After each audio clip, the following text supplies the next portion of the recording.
Boa noite, Pedro. Tudo bom com você? Boa noite a todos e a todas. Tá ouvindo bem aí, Jackson? Aqui eu tô ouvindo bem, Pedro. Ok. Eu gostaria de agradecer ao Jackson Lima a oportunidade de estar falando aqui sobre esse tema tão importante, né, para a nossa sociedade e dizer que estamos em meio a uma pandemia do trânsito. O Jackson falou aí a quantidade de pessoas que morrem no trânsito anualmente é uma coisa absurda. E a gente tem visto que poucas pessoas têm feito algo para melhorar essa pandemia do trânsito. Tanto os condutores, né, quanto alguns deles desrespeitam as leis de trânsito, bem como as autoridades constituídas que fazem pouco ou quando fazem muito lentamente. O processo anda muito devagar em relação o que diz respeito ao trânsito no Brasil. Então a gente vai falar um pouco hoje sobre um tema bem polêmico, né, bem complexo, que já teve várias mudanças ao longo do tempo, desde quando foi criado o Código de Trânsito lá em 1998, que entrou em vigor. Ok? Então, nós vamos fazer o método que nós vamos utilizar aqui hoje a gente vai falar a evolução do Código de Trânsito desde lá quando foi criado. Ao final, a gente vai abrir para vocês fazerem algumas perguntas. Você já pode ir fazendo algumas perguntas, o Jacques vai estar anotando ali. E ao final, a gente vai dar todas as respostas. Se não der tempo da gente dar todas as respostas dentro da live, a gente vai estar dando a resposta, retornando individualmente a cada um de vocês. Então, a ideia é que ninguém fique sem nenhuma resposta em relação ao tema proposto. Ok? Ô, Pedro, Oi. só para reforçar aí pro pessoal que chegou agora, eu tinha falado mais cedo que essa live também a gente vai deixar lá no GTV você pode ver ela novamente. E todas as perguntas que vocês falarem aí que a gente não conseguir responder, o Pedro Paulo não conseguir responder, vai estar nos stories. Você pode voltar lá e ver sua pergunta e a sua resposta, entendeu? Porque a gente não quer deixar você sem somar um conhecimento a mais aí. Então essa foi a intenção nossa, justamente fazer esse movimento, né, para compartilhar com vocês o conhecimento do nosso colega. Então, quem tiver suas perguntas pode mandar, que a gente vai estar fazendo esse serviço aqui e posteriormente estaremos colocando nos stories e lá no GTV também as respostas. Beleza? Eu e o Jax, a gente trabalha numa empresa de transporte de passageiros. Eu considero como a melhor e a maior do Brasil para se trabalhar. A gente não foi autorizado ainda a falar, né, mas os nossos gestores estão assistindo. A gente espera que até o final da live a gente possa divulgar o nome da empresa da qual nós trabalhamos. Eu já trabalho nela há 25 anos, então ninguém fica 25 anos numa empresa à toa. Ok? Então vamos falar hoje sobre lei seca, descumprimento e suas consequências. São várias consequências, né? E a gente vai estar esclarecendo cada ponto aí. Espero que dê tempo de falar de tudo, que é muita coisa para se discutir, mas tenho certeza que vai dar tempo para a gente falar de tudo o que diz respeito a esse tema. A gente escolheu só esse tema, que for para a gente falar do Código de Trânsito, a gente passa o dia inteiro, né? Porque o Código de Trânsito, o treinamento que a gente dá na empresa lá são 8 horas. Então a gente tem uma horinha aqui para a gente falar de um tema específico. De repente, a gente precisa, se vocês solicitar, a gente pode voltar com um outro tema. Mas a gente vai falar da lei seca e o descumprimento e suas consequências. O Código de Trânsito brasileiro ele foi criado através da Lei 9.503. Foi em setembro de 97 e entrou em vigor 120 dias após, no dia 22 de janeiro de 98. Então, esse novo Código de Trânsito, ele nasceu em 98 e no dia 22 de janeiro. E no dia 23 de janeiro já tinham algumas resoluções fazendo alterações no Código de Trânsito, só para vocês terem uma ideia, como o negócio é complicado. Então, ele nasceu com 20 capítulos, hoje já tem 21, foi criado o capítulo 13A, O 13 fala sobre o escolar, transporte escolar, e o 13A fala sobre transporte de transporte de motocicleta em carregar no botijão e essas coisas. O CTB, nós temos 341 artigos, 17 deles foram vetados, né? E um foi revogado. O que foi revogado foi o artigo 112, que falava sobre aquele kit de primeiros socorros. Quem não lembra disso? E eu queria só destacar só um artigo do Código que foi vetado, o 56, artigo 56 do Código de Trânsito, falava sobre motocicleta. As motocicletas não poderiam circular no trânsito entre os veículos. E o legislador, na época que sancionou a lei, em 98, não entendeu que seria útil a motocicleta por ser um transporte para entrega, um transporte rápido, que não seria útil ele ficar enfileirado atrás dos outros. Então ele entendeu por vetar, na época, esse artigo do Código de Trânsito, 56. Nós temos hoje, atualmente, nós temos mais do que o dobro de resoluções. Nós temos 780 resoluções. Olha que absurdo. Até hoje nós temos 780 resoluções e temos 180 deliberações. Então está na hora de se criar um código novo, já tem coisa demais, nós temos mais de 30 leis que alterou a lei, sem contar essas 780 resoluções e sem contar essas 186 e 89 deliberações. Então tem um material muito amplo, tem muita gente que tem dúvida, até nós que somos da área de transporte, que trabalha com a educação de trânsito, a gente tem dificuldade, porque o que a gente diz hoje, amanhã não é mais a mesma coisa. Então está na hora, já passou da hora, existem algumas leis tramitando no Congresso Nacional, na Câmara e no Senado, para se criar um novo Código de Trânsito.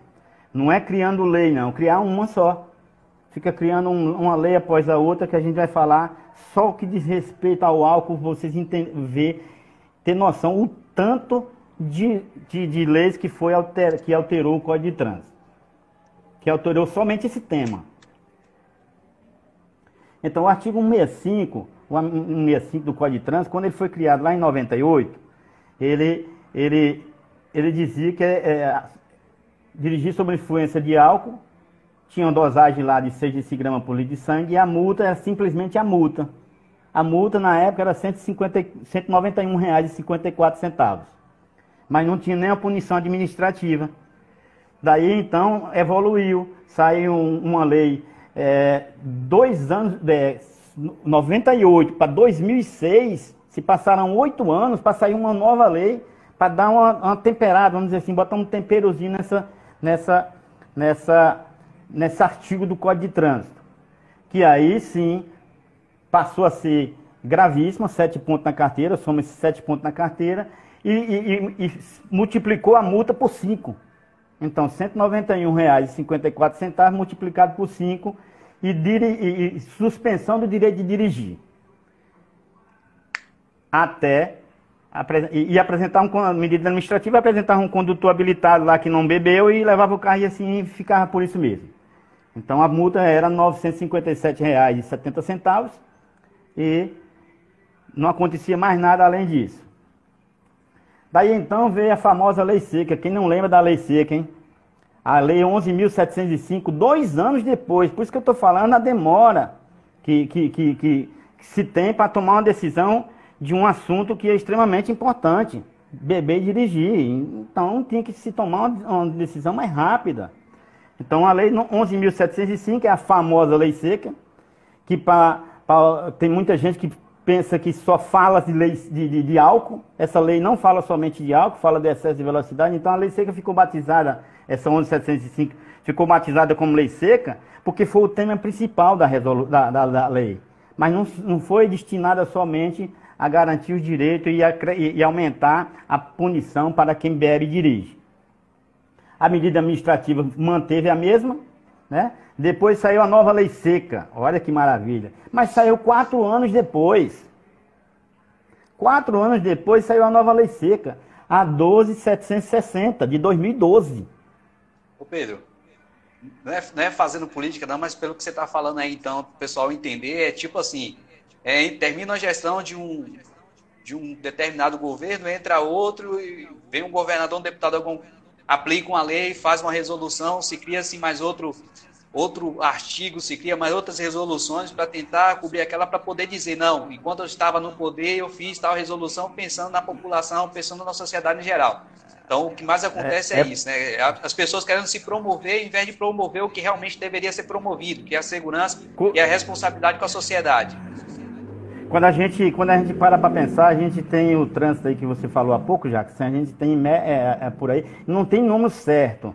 O que mais se aproxima da realidade é da seguradora líder, que é quem paga o segurado, né, que administra o DPVAT. Então, quem mais se aproxima da realidade? Então, temos aí, em média, ano, 35, 40 mil pessoas morrendo por ano, vítimas de acidente de trânsito. E alguns deles, por vítima, que alguém bebeu, dirigiu e matou o cara lá. O cara vai lá na dele, tranquilo, dirigindo bonitinho, o cara vem lá e mata. Bebeu e matou outras pessoas. Então, é crime de trânsito. Então, a gente vai falar um pouquinho sobre essa evolução. Não está como eu gostaria que estivesse ainda, né? A lei seca hoje não é totalmente seca, eu diria que é molhada, mas a gente tem esperança que melhore. Talvez a única solução seria fazer um novo Código de Trânsito. Os principais pontos da lei seca, da 11.705, foi justamente o aumento da penalidade. E também criou-se também, o legislador na época criou um negócio lá que não funcionou, cara, nessa lei seca. Botou para, quem não lembra, das rodovias que não podia vender, nos postos de gasolina não podia vender álcool, não podia... O cara bebia em outro lugar, cara. O pessoal bebia em outro lugar, não precisava não necessariamente beber nas rodovias. Então o cara botou uma multa lá absurda para os comerciantes que vendiam álcool, mas ninguém deixou de beber por isso. Então essa é a grande realidade. Ninguém deixou de beber porque o posto de gasolina A, o posto de gasolina B deixou de vender álcool. A nova lei seca que eu entendo que ela deu um salto, vamos dizer assim, que foi mexeu no bolso. Quando mexe no bolso, a gente fica um pouquinho ressabiado, né? Então ela aumentou a gravidade, continua a mesma, 7 pontos na carteira, soma 7 pontos na carteira, e passou de 5, multiplicada por 5, que era até então, com a lei seca, passou para 10. Então aumentou de R$ 957 para R$ 1.915,40. Então deu um salto bacana aí para o cara pensar duas vezes quando for dirigir. E também acrescentou que não necessariamente você precisa beber, precisa sopar o bafômetro para dizer que você bebeu. Tem os sinais de embriaguez. Qual é o sinal de embriaguez, Pedro Paulo? Sinais de embriaguez, você está cambaleando, o cara está cambaleando, o cara está falando meio que... Tem sinais de embriaguez, tem o famoso bafo, né? Então, tem os sinais de embriaguez que também, vídeo, testemunhas, tudo isso foi um ganho que teve nessa nova lei. Mas, até então, não resolveu o problema, porque não tinha... aí no parágrafo terceiro dessa lei 12.760, no parágrafo terceiro, diz o seguinte, que o CONTRAN disponibilizará sob a equivalência dos testes distintos de alcoolemia. Tinha que se criar uma tabela. Ora, se ele está fazendo a lei seca, ó o nome, a lei seca, por que ele não criou essa tabelinha logo aqui, filho de Deus, lá em 2012? Por que ele não criou logo essa tabelinha? Para dizer quando que qual a tolerância, se é que existe tolerância. Então, ele já era para ter criado nessa lei 12.760 em 2012. Mas isso não aconteceu. Só aconteceu no ano seguinte, em 2013. Em 2013, a lei foi criada. A lei 13.281 foi criada. E aumentou a lei. De 2016, de 2012 para 2016, era aquela multazinha de R$ 1.915,40. Poxa, Pedro Paulo, 1.915 é pouco esse valor? É. Para quem dirige e assume o risco de matar, é sim, é pouco sim. Então, em 2016 foi criado a lei 13.281, que alguns legisladores, algumas pessoas, especialistas entendem que essa lei é uma mini-reforma. Uma mini-reforma do Código de Trânsito. Fala em todos os setores. Fala de álcool, fala de aumento de infração. Então, ele mexeu em todas as áreas, essa lei 13.281, que tiver oportunidade, pode até dar uma olhada nessa lei 13.281, que tem muita coisa boa nela. E também aumentou os valores das multas. Acabou aquele negocinho de multazinho de R$ 80. Então, a multa gravíssima passou a ser R$ 283,47. Já no caso do álcool, que é multiplicado por 10, passou a ser R$ 2.934, R$ 3.000. Então, é um valor significativo. Eu costumo dizer nos meus treinamentos que dá para comprar um Fusca. Bebeu, opa, já perdeu um Fusca. Foi pego, perdeu um Fusca. Então, é interessante que a gente pense nisso. Daí então,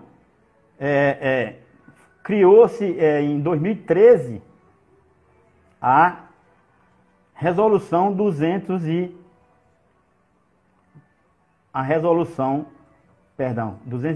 432. Essa sim.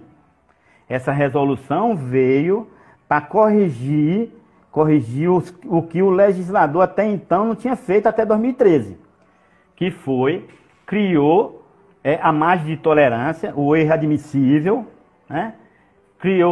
Especificou o que é etilômetro, o famoso bafômetro, quanto que é a tolerância do bafômetro, quanto que é a tolerância no exame de sangue. Então ele deu um corpo, vamos dizer assim. A resolução 432 de 2000 deu um corpo ao que era para eles ter feito já na lei seca. Então, criou-se uma tabela, eu destaquei os pontos principais aqui, que ele também especifica o que é alteração da capacidade psicomotora, que tem muitos advogados entrando nessa brecha aí, tá? Pedro Paulo, o que é considerado para o legislador a alteração da capacidade psicomotora?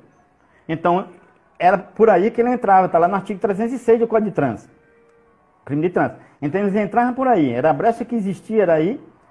E dizia que não tem como ninguém saber se o cara bebeu um copo de cerveja, ou se bebeu uma garrafa, ou se bebeu um tonel de cerveja, se está com a capacidade psicomotora por efeito do álcool. Mas aí, essa resolução de 2013 especificou quais são as capacidades psicomotoras que são alteradas por conta do álcool. E também pode encaminhar para fazer exame clínico. Tá? Então, fazer o exame clínico, leva para a polícia judiciária, leva para fazer o exame clínico e o delegado vai decidir se vai iniciar ou não. Mas ainda tinha um outro problema. Tinha um outro problema aí. A negativa. Eu não queria soprar, eu não pagava nem a multa, o cara era amigo do prefeito, que era amigo de não sei de quem, e ficava por isso mesmo. Depois dessa lei que foi dado os tópicos de tolerância de aqui, dali, daquela, de álcool sobre tanto o etilômetro como o exame de sangue, ficou mais difícil. Em seguida ainda vem uma outra lei, a 13.281, que veio também para dizer e criar um outro artigo do Código de Trânsito, que a gente vai falar um pouco mais na frente. Falar alguma coisa já? Pedro, nós recebemos aqui uma pergunta Pode aqui falar. De Adrian. Ele pergunta assim: Pedro, qual a porcentagem de álcool na corrente sanguínea você pode dirigir sem sofrer sanção? Ou seja, ele está curioso para saber até onde ele pode beber e não vai ser penalizado por isso. Isso depende muito. Tem um toxicologista que eu gosto muito dele, que me fugiu o nome dele aqui. É um toxicologista que ele depende muito. Mulher, o metabolismo dela é mais demora mais ao álcool sair do corpo, né? O homem, quanto maior a idade, né? Eu tô na idade já de beber e não ficar, sai mais rápido do meu corpo. Eu não bebo não, tá, pessoal? Não bebo não, já tem algum tempo que eu não bebo, graças a Deus. Mas assim, enquanto maior a idade, mais o álcool vai sair mais rápido. Isso para mim foi tanto que surpreso para mim, que eu achava que o jovem ele tinha mais facilidade de expelir o álcool, mas não. Então o artigo 306 do Código de Trânsito fala em 6 decigramas por litro de sangue. Então a tolerância no sangue é 6 decigramas por litro de sangue. Passou disso... existe também, enquanto maior, porque tem multa, eu vou falar agora há pouco, daqui a pouco eu vou falar aqui, tem teor alcoólico no sangue, ou pelo o bafômetro, o famoso bafômetro, o etilômetro, né? Que simplesmente é multa. Passou de um grau, que eu vou falar agora há pouco, da tabela que foi disponibilizada pela resolução 432, que aí sim passa a ser crime de trânsito. Mesmo que você não tenha matado ninguém. Só está dirigindo embriagado. Então, se bebeu, passou daquele limite de tolerância, vai ser enquadrado como crime de trânsito. Ok? Ok. Então, a tabela aqui, ó.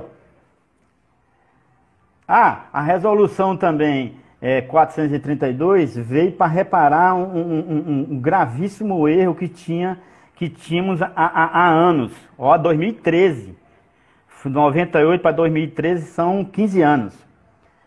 Quando acontecia um acidente de trânsito e a vítima bebeu, mas no acidente morreu, matou outras pessoas que não beberam.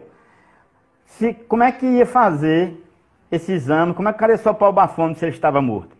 Então essa lei veio para corrigir. Hoje é obrigatório o legista chegar no local, mesmo com as vítimas fatais, tá? Fazer o exame de sangue e colocar no laudo dele. Quando ele for fazer o laudo, ele tem que dizer se a pessoa que faleceu, se bebeu ou não. Isso aí já é obrigatório, de 2013 para cá.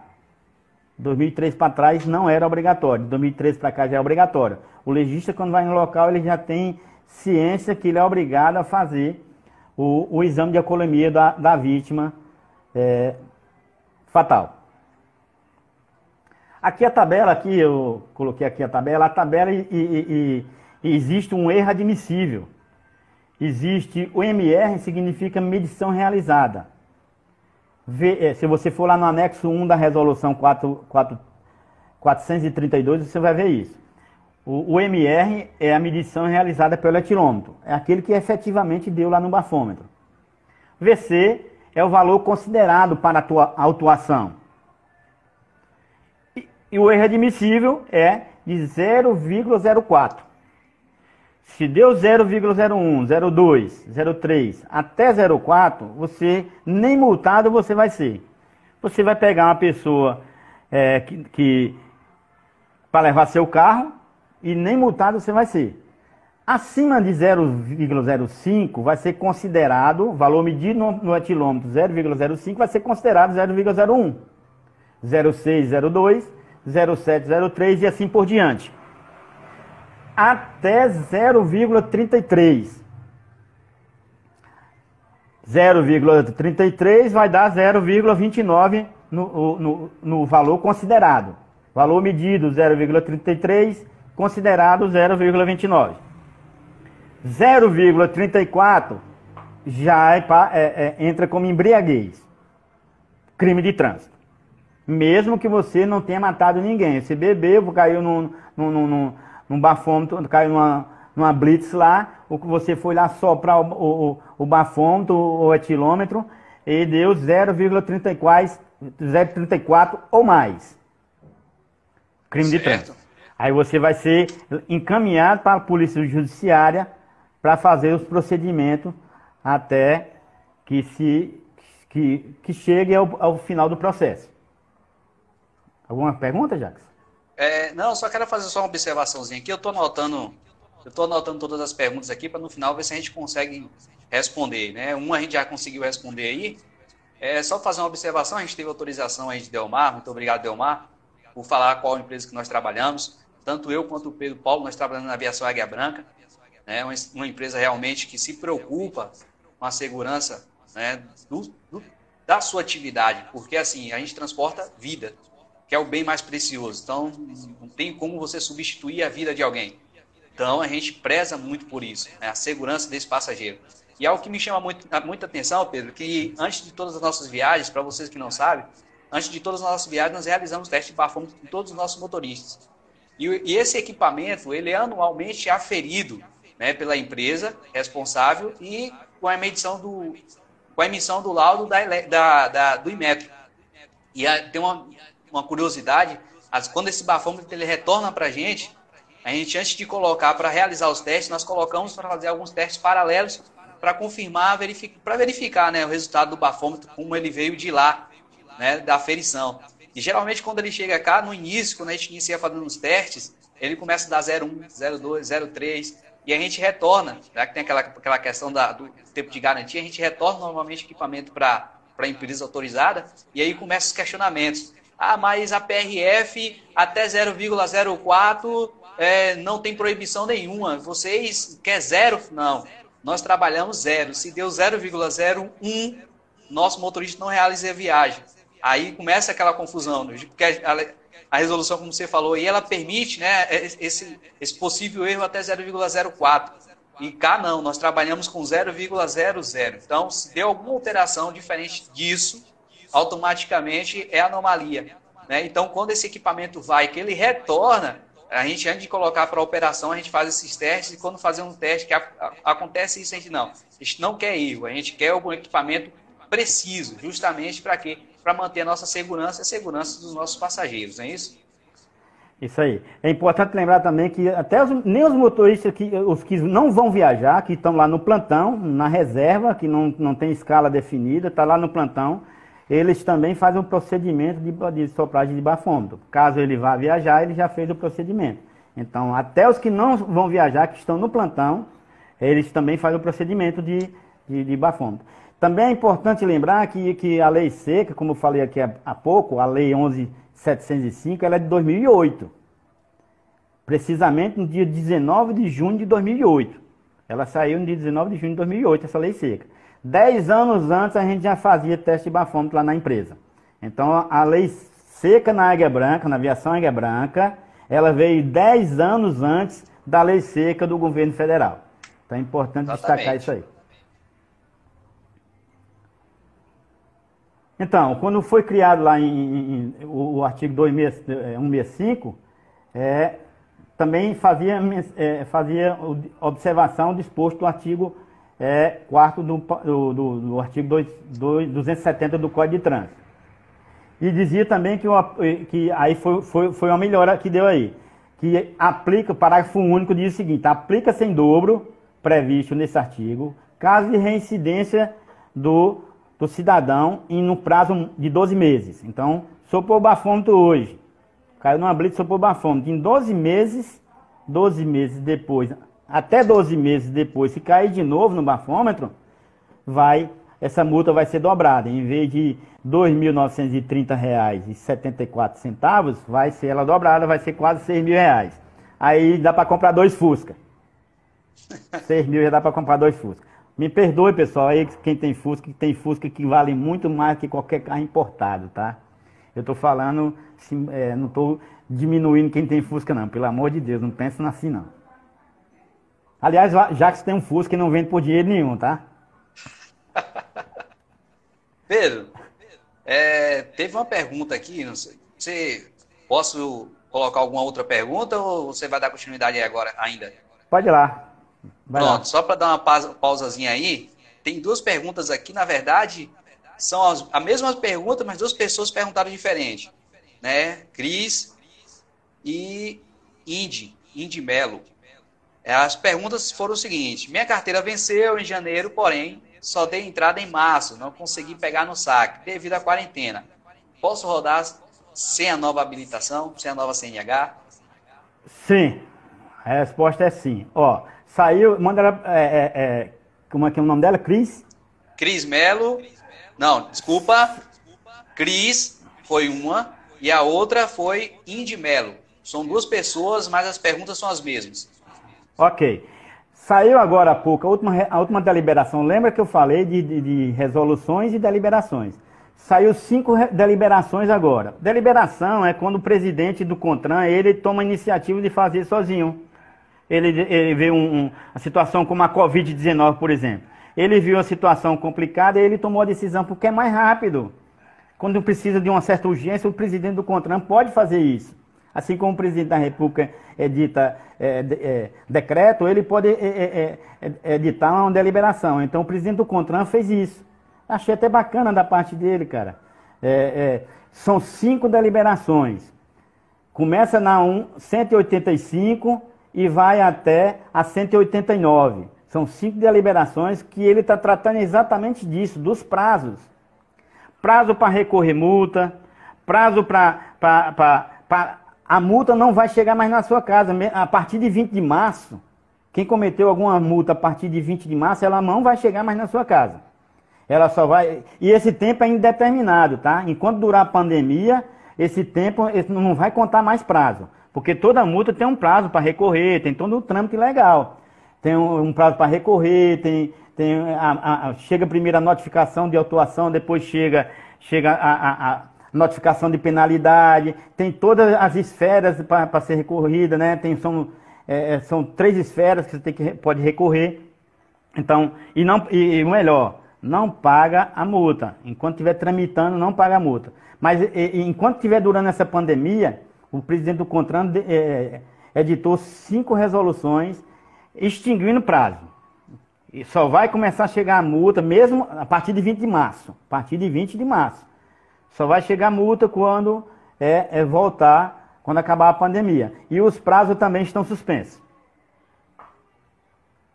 Deixa eu ver se tem outra pergunta aqui. Na verdade, foi um comentário que deixou aqui, que eu acabei salvando aqui, que é o de Périx. Ele fala que com essas novas mudanças, né, o Código de Trânsito acabou ficando mais complicado o seu entendimento.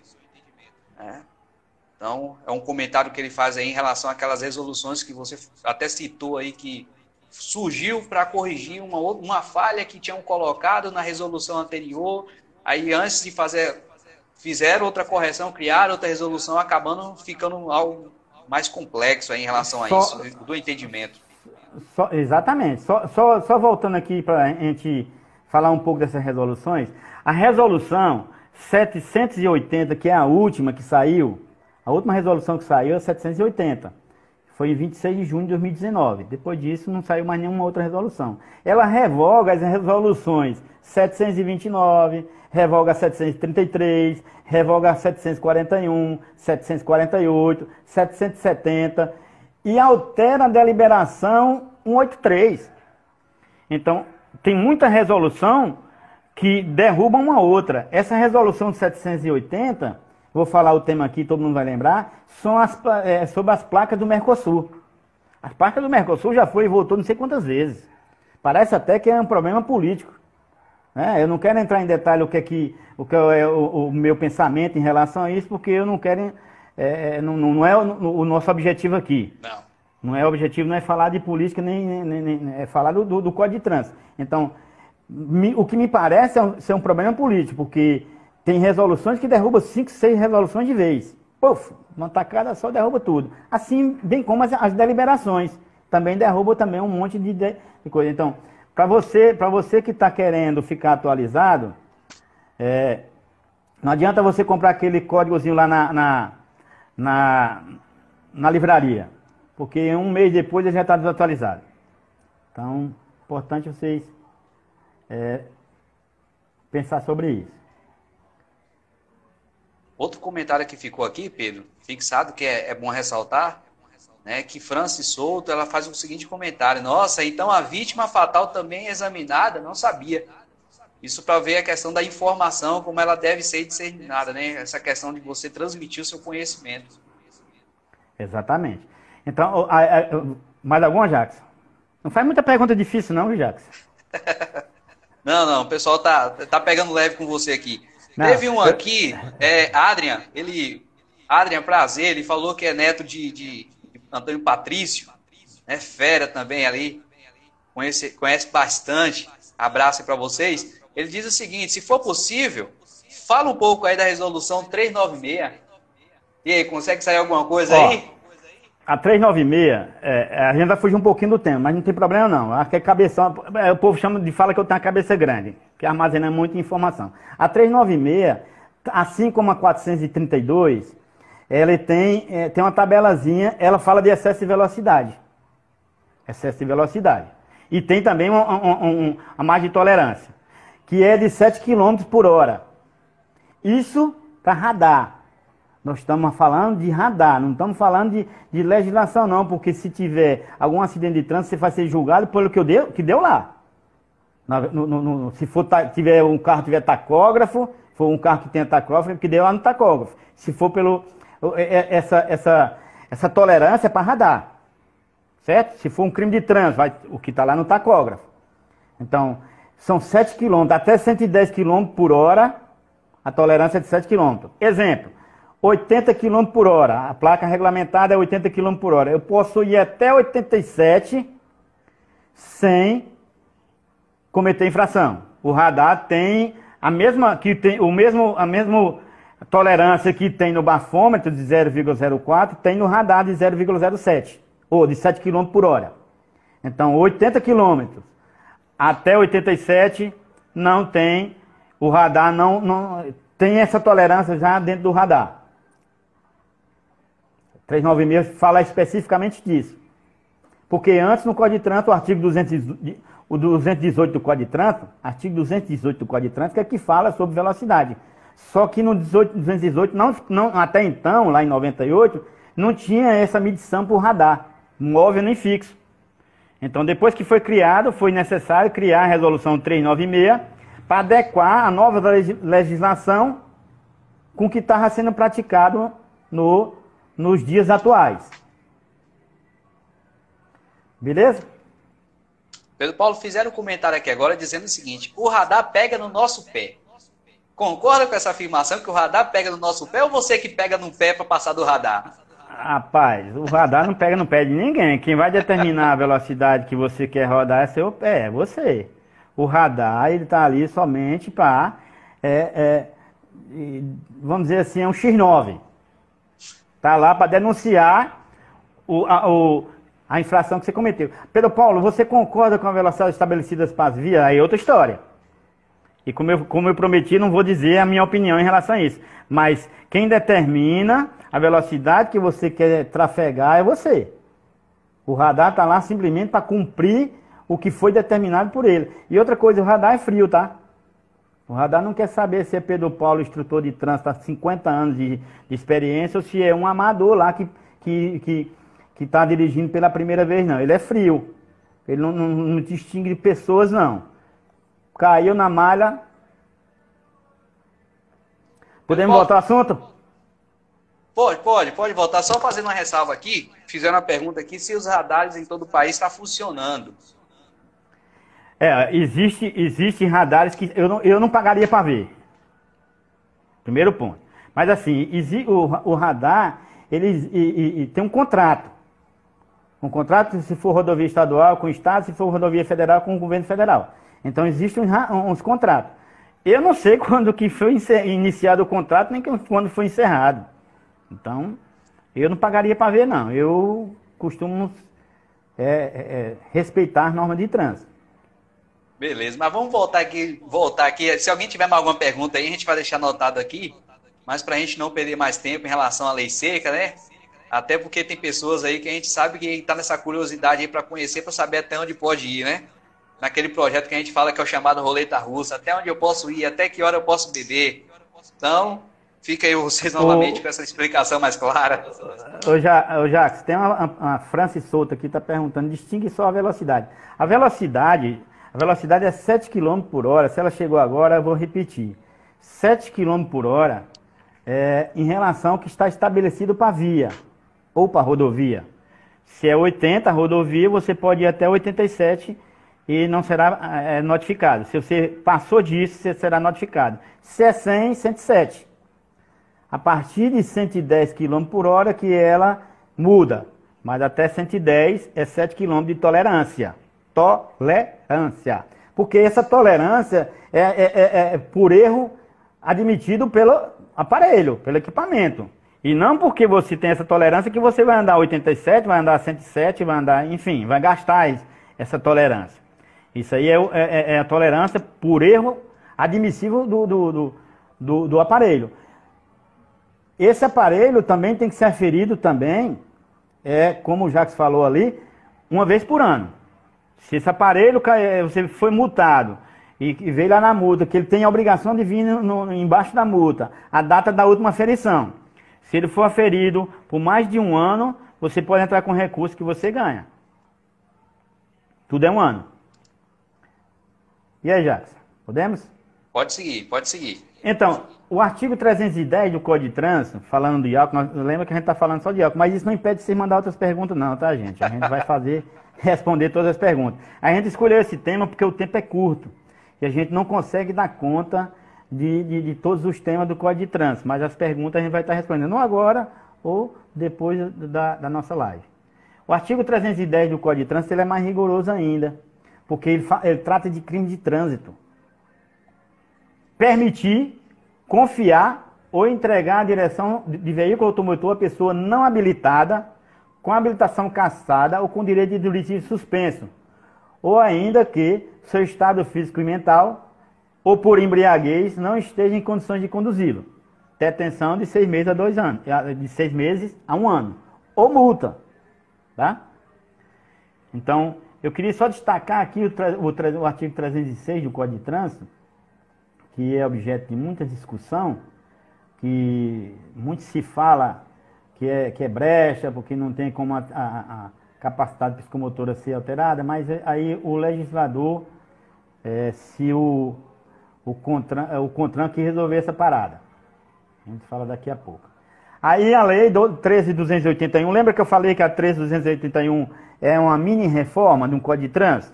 Precisava de mais leis como essa, mas só que ela é de 2016. Passaram 14 anos, 18 anos, 98, 2016, 18 anos, para poder, porque antigamente a pessoa caía no bafômetro, no etilômetro, e nem a multa pagava, porque nem soprar. Tinha pessoas que nem soprava. Ah, eu não sou obrigado a construir prova contra mim, não, que não sei o quê, eu vou soprar isso tem nada. E ficava por isso mesmo. Teve até famosos na época, me lembro muito bem, teve até famosos na época, políticos, que não soprou e ficou por isso mesmo. Só que aí a lei 13.281 veio para corrigir essa falha.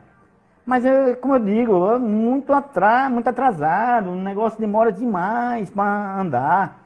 E aí criou a lei 13.281, criou o artigo 165A. Não pode criar o artigo 166, porque já existe. Então eles criaram o artigo 165A. E diz o seguinte: recusar-se de submeter a teste, exame clínico, perícia ou outro procedimento que permita certificar a influência de álcool ou outra substância psicoativa na forma que dispuser o artigo 277. O artigo 277, para quem não sabe, é qualquer nível de álcool no sangue, o artigo 277 é a medida administrativa. É do capítulo 16, medida administrativa. Então não tem poder é só medida administrativa, vai ser encaminhado, o carro vai ficar retido, etc. A infração gravíssima, 7 pontos na carteira, penalidade de multa, 10 vezes. O mesmo valor daquela outra lá, ficou o mesmo valor. A recusa ficou o mesmo valor que você soprar. Então não adianta, tanto faz você se recusar a soprar como soprar, se tiver dentro daquela margem de tolerância, a punição vai ser a mesma. 10 vezes, suspensão de dirigir por 12 meses, medida administrativa, recolhimento do documento de habilitação, e retenção do veículo até apresentar um condutor que não bebeu. Também o parágrafo único fala que aplica-se em dobro em caso de residência nos 12 meses que você foi pego no bafômetro. Eu tenho certeza que Jacques está se balançando ali. Quer fazer alguma pergunta nesse sentido, Jacques? Não. É que eu estava vendo aqui nos comentários aqui um pouco, meio que um debatezinho aqui sobre a questão da habilitação, porque teve uma pergunta mais cedo aí que falou para você, que ele fez, sobre a questão da habilitação vencida. E pelo que a gente entendeu, foi que a partir de 19 de fevereiro, né, todas as habilitações que tivessem vencido, você poderia rodar. 20 de março. Sim, você poderia estar rodando. 20 de março. Só que num comentário em cima a menina tinha colocado que ela deu entrada, né, em março, só que a habilitação dela não chegou, ou seja, a habilitação dela venceu, só que ela deu entrada. Então o problema foi por ter vencido. Né? O problema todo foi porque não chegou a tempo, porque as atividades do saque paralisaram antes da habilitação dela chegou, mas ela fez o trâmite correto. Venceu a habilitação, ela deu a entrada, fez o pagamento e tudo, só não recebeu por causa da paralisação. É diferente de você não ter feito o pagamento antes dessa determinação. Então, se você deixou para fazer depois da determinação, aí é uma explicação totalmente diferente. Você venceu em janeiro e você só deu a entrada em março. Seria diferente. Isso. Mas se venceu depois de março, a carteira dela venceu quando? Venceu em janeiro.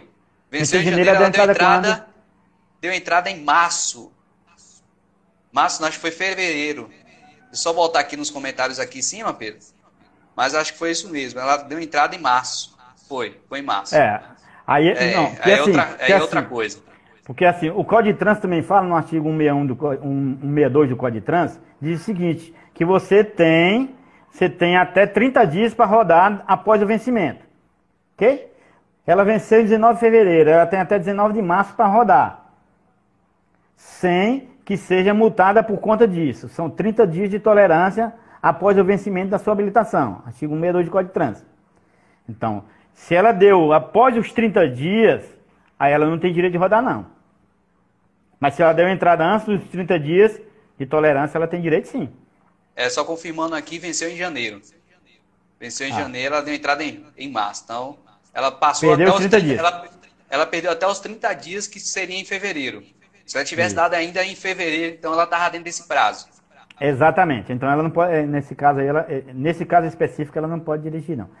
Quer dizer, poder até pode, né? Mas se for pega, a carteira dela vai ser apreendida. Ok? Então o artigo 165, voltando aqui, Jacques, qualquer coisa você me chama. Sim. O artigo 165A foi criado pela Lei 13.281, que não adianta você dizer que não vai soprar, que você vai ter as mesmas sanções de quem soprar. E continua também aqueles sinais de embriaguez. Testemunha, eu vi ele bebendo lá no boteco assim, assim, assado. Testemunha vale, foto, vídeo, o testemunho do policial, ele chega bem próximo de você, você não quer soprar, mas ele sente, aquilo ali também vale como testemunha. Então tudo isso vale. Então, não adianta dizer que não vai soprar para se livrar da multa assim, como era antes, porque a multa não tem como escapar. A multa vai ser lavrada, a multa de qualquer jeito, soprando ou não soprando. Eu sei que vai surgir perguntas nesse sentido aí, eu vou adiantar, mas a gente responde, não tem problema nenhum. Já surgiu aqui. O Gel Souto aqui ele fez o seguinte comentário: a Constituição Federal consagra o princípio de que ninguém é obrigado a fazer prova contra si mesmo. Nesse sentido, o teste de bafômetro é obrigatório? A recusa, sim. Você recusa, não, ninguém está obrigando a soprar, não. O Código de Trânsito não fala em obrigação de soprar.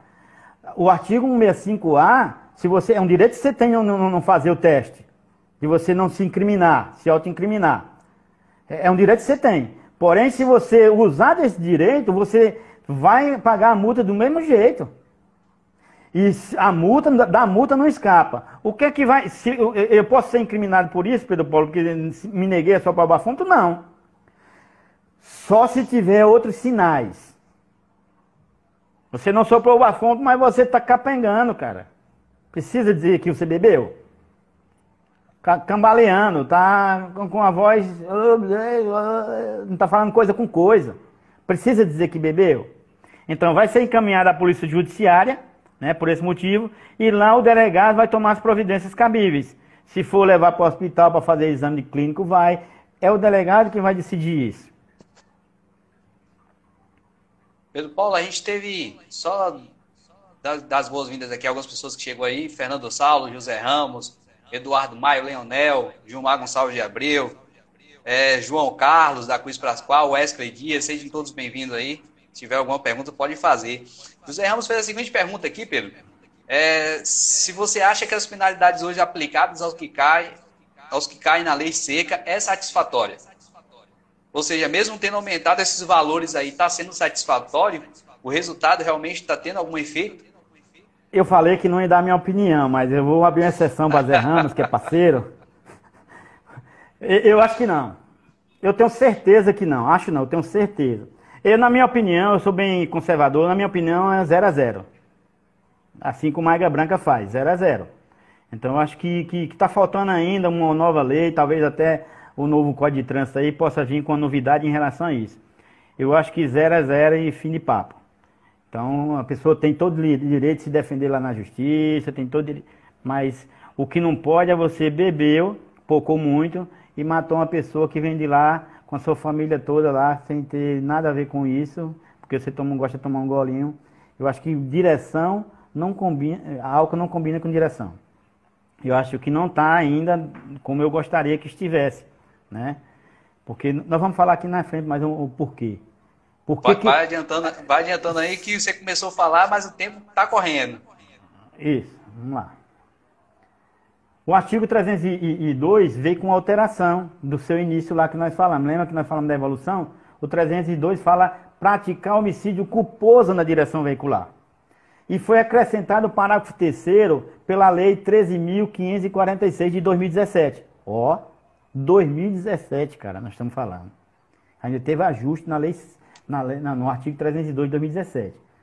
Se o agente conduzir veículo automotor sob influência de álcool ou qualquer outra substância psicoativa que determine independência, pena de reclusão, essa aqui foi de uma aumentada. Antigamente o artigo 202 era de 2 a 4.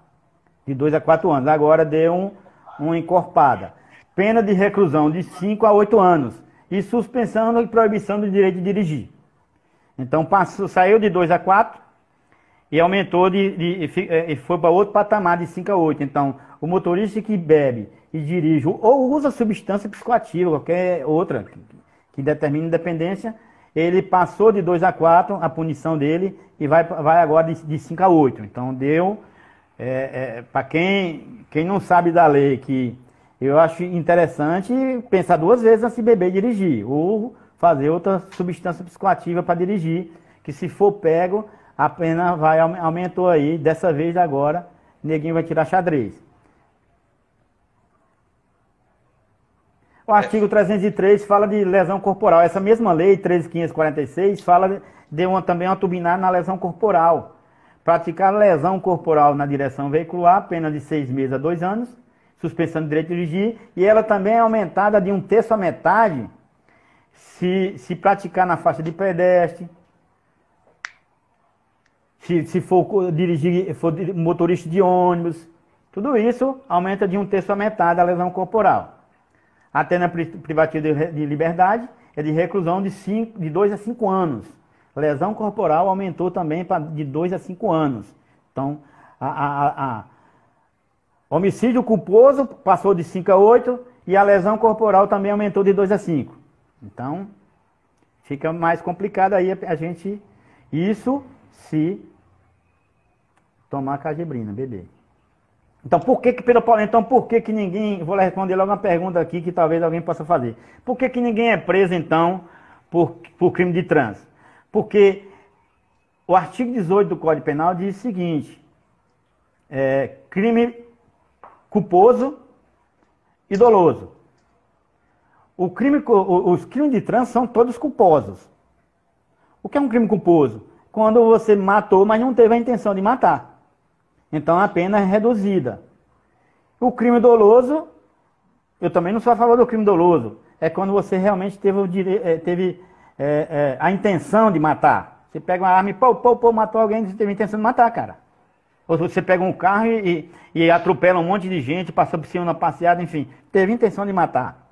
Então, crime doloso. Então, respondendo a pergunta do Ramos, José Ramos, lá nosso colega lá do Rio, é, eu entendo que tinha São Paulo. São Paulo, perdão.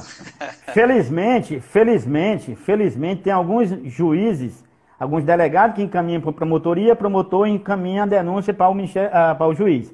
Felizmente já tem algumas pessoas na justiça que estão entendendo quando bebeu e dirigiu e não estão entendendo como crime culposo. Estão entendendo como dolo eventual. O dolo eventual é um meio termo entre o culposo e o doloso.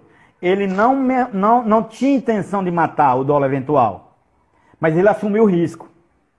Bebeu, pegou o automóvel, e foi lá e matou alguém. Ele não tinha intenção de matar. Ninguém sai de casa para matar ninguém, cara. A não ser bandido. Mas ninguém sai de casa para matar ninguém. Mas já tem alguns magistrados entendendo que ele não teve intenção de matar. Mas ele assumiu o risco. Quando se bebe e vai dirigir, ele está assumindo um risco. Então, está sendo tipificado como dolo eventual. Graças a Deus por isso, né? Acho até que tinha que vir lá no Código de Trânsito, no 302, 306 e no 310 em relação... De repente podia até pegar aquela tabelazinha da tolerância e colocar como cada um caso é um caso. Esse aqui é culposo, aquele é dolo eventual, enfim. Cabe à justiça decidir isso. Então, tinha uma pergunta desse tipo aí aqui, né, Biruti. É um prazer revê-lo, meu amigo, meu primo. Aqui mora no meu coração. Ele tinha colocado aqui justamente sobre isso. Boa noite. Se o condutor bêbado tira a vida de alguém, né, de uma pessoa, não poderia ser homicídio doloso? Acredito que espero que essa explanação sua aí tenha servido como entendimento. João Carlos aqui faz um comentário, né, ele diz o seguinte: boa noite, Jacques e Pedro. Gostaria de comentasse a respeito do artigo 310 do CTB. Quais as implicações que incidem sobre quem permite uma pessoa embriagada dirigir? Exemplo, saiu de uma festa. Você saiu, todo mundo ali junto, você saiu de uma festa e você permitiu que alguém que estivesse talvez em uma situação menos pior que a sua dirigisse, né? Eu entendo que a intenção da pergunta dele é justamente essa. Bom, um abraço aí, meu amigo João, parceiraço. Então, João, você acredita que João chegou agora, né? Nós falando do 310 agora há pouco, João. Confiar, entregar, permitir, confiar ou entregar a direção ao veículo a pessoa não habilitada ou que não está em condições normais de dirigir, com seu estado físico e mental, ou por embriaguez.